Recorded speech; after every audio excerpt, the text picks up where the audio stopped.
પવિત્ર સપ્તાહ આ સમયે આપણને ઈશ્વરના પ્રેમ અને ક્ષમાના માર્ગ પર ઊંડાણપૂર્વક વિચારવા માટે બોલાવે છે. તો ચાલો આપણે સાથે મળીને એના ઊંડા સંદેશાઓને સમજવાનો પ્રયત્ન કરીએ. હા, આ સમય ખરેખર ઊંડા ચિંતનનો છે.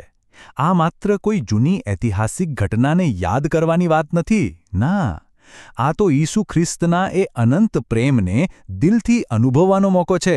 એ પ્રેમ જે એમના મહાન બલિદાનમાં આપણને જોવા મળે છે. તો સૌથી પહેલાં એ સમજીએ કે ખ્રિસ્તના બલિદાન પાછળનો હેતુ શું હતો. એમણે જે પીડા સહન કરી એ કંઈ સામાન્ય નહોતી.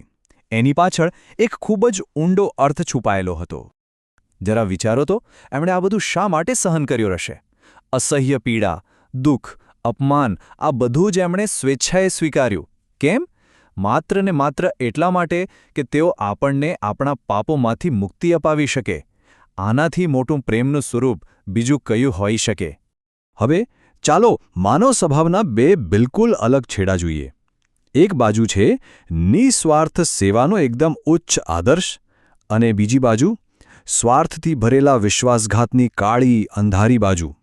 આ સરખામણી છે ને એ ખરેખર ખૂબ જ શક્તિશાળી છે. જુઓ, એક તરફ છે પૈગંબર યશાયાએ વર્ણવેલા દુઃખી સેવક. ખ્રિસ્તી ધર્મમાં એમને ઈસુના રૂપમાં જોવામાં આવે છે, જે બીજાઓ માટે પીડા સહીને ક્ષમા અને આરોગ્ય લાવે છે. અને બીજી તરફ છે માથીની સુવાર્તામાં આવતો યહૂદા, જે પોતાના લોભ અને સ્વાર્થને કારણે વિનાશ તરફ દોરી જાય છે. આ બંને જાણે માનવ સ્વભાવના બે અલગ અલગ રસ્તાઓ છે. ઓકે, તો આ ઐતિહાસિક પાત્રોની વાત તો થઈ, પણ હવે સમય છે આપણા પોતાના જીવનમાં ઢોકિયું કરવાનું. કારણ કે આ વાર્તાઓ આપણા માટે એક અરીસા જેવું કામ કરે છે. અને અહીં એક મોટો સવાલ ઊભો થાય છે. શું આમાં ફક્ત યહૂદા જ દોષિત છે? શું આપણે બધો દોષ એના પર નાખીને છટકી જઈ શકીએ? કે પછી આ ઘટના આપણને કંઈક વધુ ઊંડું વિચારવા માટે મજબૂર કરે છે? અને આ એ કડવું સત્ય છે જેનો આપણે સૌએ સામનો કરવાનો છે, કે યહૂદાનો વિશ્વાસઘાત એ કોઈ હજારો વર્ષ જૂની ઘટના માત્ર નથી. હકીકતમાં જ્યારે પણ આપણે કોઈ પાપ કરીએ છીએ ને, ત્યારે આપણે પણ ક્યાંક ને ક્યાંક પ્રભુ સાથે વિશ્વાસઘાત જ કરી રહ્યા હોઈએ છીએ. કેમ? કારણ કે આપણી અંદર પણ લોભ, સ્વાર્થ અને દુનિયાની લાલચો જેવી નબળાઈઓ રહેલી છે. અને આ જ નબળાઈઓ આપણને ઈશ્વરથી દૂર લઈ જાય છે. યાદ કરો, આ એ જ કારણો હતા જેણે યહૂદાને પણ પતન તરફ ધકેલ્યો હતો. ભલે આપણી નબળાઈઓને સ્વીકારવી અઘરી છે, પણ એ સ્વીકાર્યા પછી હવે આપણે ઉકેલ તરફ આગળ વધીએ. અને સારી વાત એ છે કે ઈશ્વર પાસે પાછા ફરવાનો રસ્તો હંમેશા ખુલ્લો જ હોય છે. એક એવો રસ્તો જે ક્ષમા અને કૃપાની ભરેલો છે. આ રસ્તા પર ચાલવાનું પહેલું અને સૌથી અગત્યનું પગલું છે પસ્તાવો. હવે પસ્તાવો એટલે શું? એનો અર્થ ખાલી દુઃખ વ્યક્ત કરવું કે અફસોસ કરવો એટલો જ નથી. પસ્તાવો એટલે હૃદયનું સાચું પરિવર્તન. ઈશ્વરની દયા અને એમના પ્રેમ તરફ પાછા વળવાનો એક પાક્કો સભાન નિર્ણય. આ આખી પ્રક્રિયાને આપણે 3 સરળ પગલાંમાં સમજી શકીએ છીએ. પહેલું, આત્મચિંતન, એટલે કે એકદમ પ્રામાણિકપણે પોતાના જીવનમાં જોવું અને આપણી ભૂલોને સ્વીકારવી. બીજું, સાચો પસ્તાવો, આપણા કરેલા પાપો માટે દિલથી દુઃખ અનુભવવું. અને ત્રીજું, અને સૌથી મહત્વનું, હૃદય પરિવર્તન, એટલે કે ભવિષ્યમાં એક નવા અને સાચા રસ્તે ચાલવાનો સંકલ્પ કરવો. અને આ બધામાં સૌથી મોટી આશાની વાત કઈ છે ખબર છે?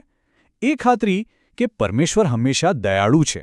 આપણે જ્યારે પણ સાચા દિલથી એમની તરફ પાછા ફરીએ છીએ, ત્યારે તેઓ આપણને માફ કરવા અને એમની કૃપા વરસાવવા માટે હંમેશા તૈયાર જ હોય છે. પણ અહીં આપણી યાત્રા પૂરી નથી થતી. હકીકતમાં ક્ષમા મળ્યા પછી તો એક નવા જીવનની શરૂઆત થાય છે. એક એવું જીવન જેનો પાયો વિશ્વાસ, પ્રેમ અને આશા પર ટકેલો હોય. તો આ નવું જીવન કેવું હોય? આમાં ઈશ્વર માટે એકદમ સાચો અને નિસ્વાર્થ પ્રેમ હોય. આપણા ભાઈ બહેનો એટલે કે બીજા મનુષ્યો માટે પણ એવો જ પ્રેમ અને સેવાનો ભાવ હોય. પ્રભુમાં એકદમ મક્કમ વિશ્વાસ હોય. અને અનંત જીવનની એક જીવંત આશા હોય. અને બસ આ જ રસ્તો, જે અડગ વિશ્વાસ અને જીવંત આશાથી બનેલો છે, એ જ આપણને આપણા અંતિમ લક્ષ્ય એટલે કે નિત્ય જીવન, અનંત જીવન તરફ લઈ જાય છે. તો અંતે એક સવાલ આપણી બધાની સામે છે, જેનો જવાબ આપણે જાતે જ શોધવાનો છે. આપણા રોજના કામ, આપણા નિર્ણયો, આપણું વર્તન એ શું બતાવે છે? ઈશ્વર પ્રત્યેનો સાચો પ્રેમ કે પછી અજાણતા થઈ રહેલો વિશ્વાસઘાત?